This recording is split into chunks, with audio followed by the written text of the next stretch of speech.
É bastante recorrente a afirmação de que a astrologia é uma linguagem, uma forma de traduzir nossas realidades exteriores e interiores.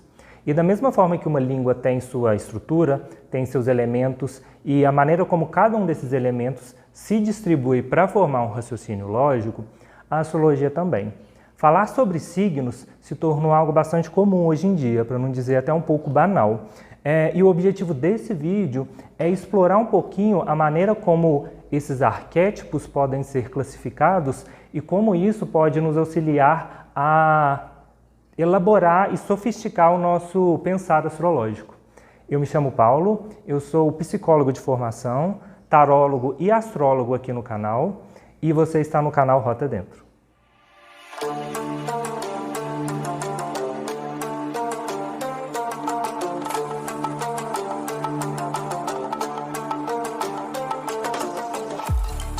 Nessa comparação do pensar astrológico com a linguagem, a gente pode pensar então na sua sintaxe, que é a maneira como a gente define cada elemento e distribui esses elementos numa frase. Por exemplo, os principais núcleos da astrologia são o planeta, o signo e a casa. Nós podemos pensar para fins didáticos. Claro que toda analogia, todo recurso pedagógico, ao mesmo tempo que ele pode auxiliar, ele também pode limitar. A gente vai usar isso aqui agora só para tentar nos direcionar para uma forma de pensar. A gente pode pensar então num planeta, por exemplo, Marte, o planeta guerreiro. Esse planeta, vamos pensar nele como o sujeito de uma frase. Ele vai executar uma ação, que a gente pode enxergar essa ação, esse verbo, como sendo o signo. Então, nós temos o guerreiro, que ele pode, por exemplo, amar como canceriano, ele pode guerrear como Áries, e ele vai atuar em um setor da vida, que pode, claro, ser um setor externo, nosso trabalho, como também um movimento interno. Mas, de toda forma, vamos pensar dessa forma. O guerreiro, ele vai executar um verbo sobre um setor. E esse verbo, esse signo, esse sinal, a gente pode classificar eles em categorias, que é a natureza desses signos e a maneira como eles se relacionam consigo mesmos e com a realidade. Essas categorias são os chamados 4 elementos: terra, fogo, ar e água. Mas para entender essas classificações, precisamos observar como a astrologia enxerga o universo. Para essa tradição, a realidade pode ser analisada através do modelo ptolemaico. Nele, a Terra, composta pelos 4 elementos, encontra-se no centro do universo, sendo a plataforma de expressão da vida, nossa própria visão de mundo. Ela concentra o ponto de maior materialidade simbólica. Depois dela, temos as 7 esferas dos 7 planetas clássicos, da Lua até Saturno, na ordem do mais rápido para o mais lento, num panorama geocêntrico. Lembrando aqui que Lua e Sol são chamados também de planetas. Em seguida, tem-se a esfera das estrelas fixas, o próprio firmamento, que numa perspectiva mundana representa o céu imutável, com seu poder e simbolismo divino. Para além disso, temos o primum mobile, a esfera do zodíaco com seu movimento primário, o motor da existência, que direciona a dança das esferas, e a rotação aparente do céu de leste para oeste. Assim, a astrologia é uma tradução do movimento da natureza no percurso do tempo. E a noção de 4 elementos ela é tão recorrente na nossa cultura que pode parecer que ela é universal. Mas não é. Nós temos outros sistemas em outros parâmetros. Por exemplo, a gente tem o modelo chinês, com água, terra, fogo, madeira e metal, usado ali na acupuntura. E ambos são uma forma de abstrair e traduzir a realidade. Qual deles está correto? Não é sobre certo e errado. Ambos são uma forma de abstrair e traduzir a realidade. Historicamente, uma das figuras mais importantes para a formação e difusão dessa forma de pensamento foi Empédocles, um filósofo grego pré-socrático do século V a.C. Enquanto anteriormente vários filósofos buscavam a matéria essencial e única que compõe a realidade, Empédocles atribuiu a origem do universo aos 4 elementos. Na medida em que essa forma de pensamento se desenvolveu e a própria cultura grega foi se infundindo com a astrologia, desenvolveu-se a noção de que esses blocos fundadores da realidade, os 4 elementos, são estabelecidos por 4 princípios, as qualidades primitivas da natureza, que são quente, frio, úmido e seco. A dupla quente e frio, as qualidades ativas, imprimem a noção de movimento. O quente representa tudo que é ativo e enérgico, enquanto que o frio representa aquilo que é estático e denso. O primeiro é masculino, yang e ativo, e o segundo feminino, yin, receptivo.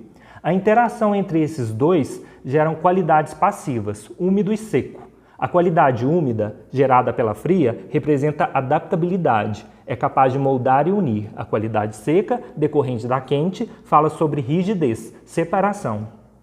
Cada um dos 4 elementos são gerados a partir da interação de uma qualidade ativa e uma passiva. O fogo, por exemplo, é masculino, quente e seco, ou seja, exteriorizante e dinâmico. O ar, junto com o fogo, também é masculino, pois também é quente, mas sua característica secundária é o úmido, de forma que tem uma natureza um pouco mais agregadora. A terra e a água são os elementos femininos, frios. A terra com frio e seco, sendo inerte e não moldável. E a água com frio e úmido, que mantém a densidade da terra, mas é extremamente adaptativa. Fogo e terra compartilham a qualidade seco, o que lhes confere resistência. Água e ar partilham do úmido e por isso são volúveis.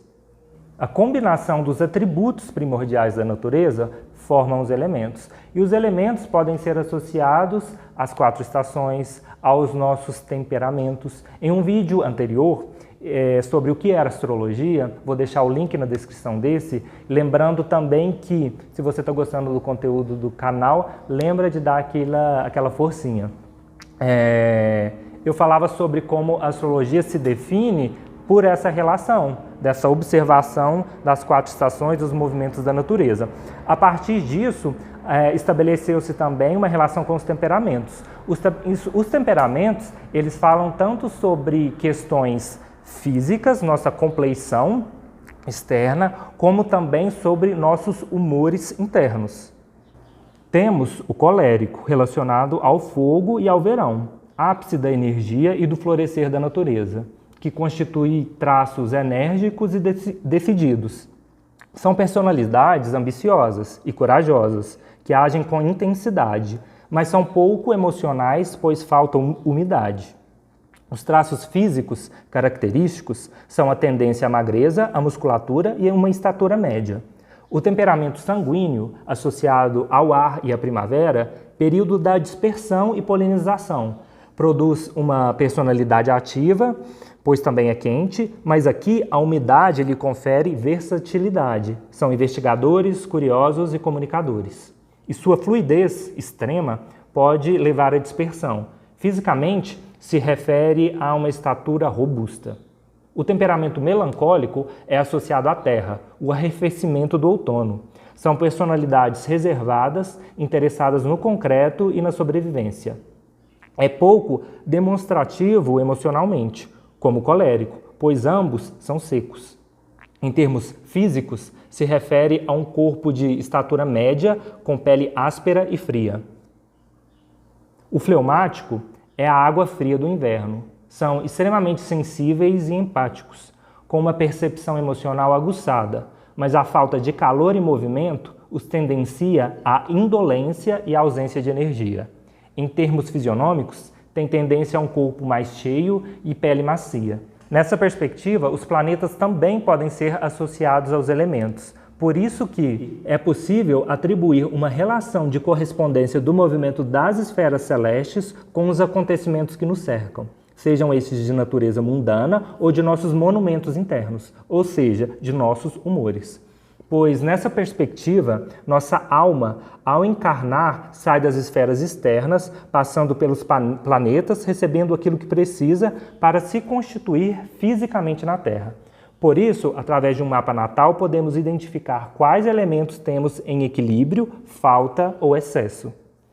Ao falar sobre algo tão simples como uma classificação mas de algo tão sagrado como são os signos, a gente acaba passando por todo o esqueleto que estrutura o pensar astrológico. Nos próximos vídeos, eu vou entrar mais a fundo sobre a classificação desses grupos e de quais signos compõem cada núcleo deles. O conteúdo desse vídeo foi um pouco mais técnico e direto, mas eu acredito que ele nos dá ferramentas para explorar mais a fundo essa questão de signos, nos ajuda a compreender também melhor os outros vídeos, ensaios que nós estamos fazendo e aquele estudo que o Igor faz sobre cada um dos signos mensalmente. Lembrando que, se você está gostando do conteúdo do canal, dá aquele apoio e até mais.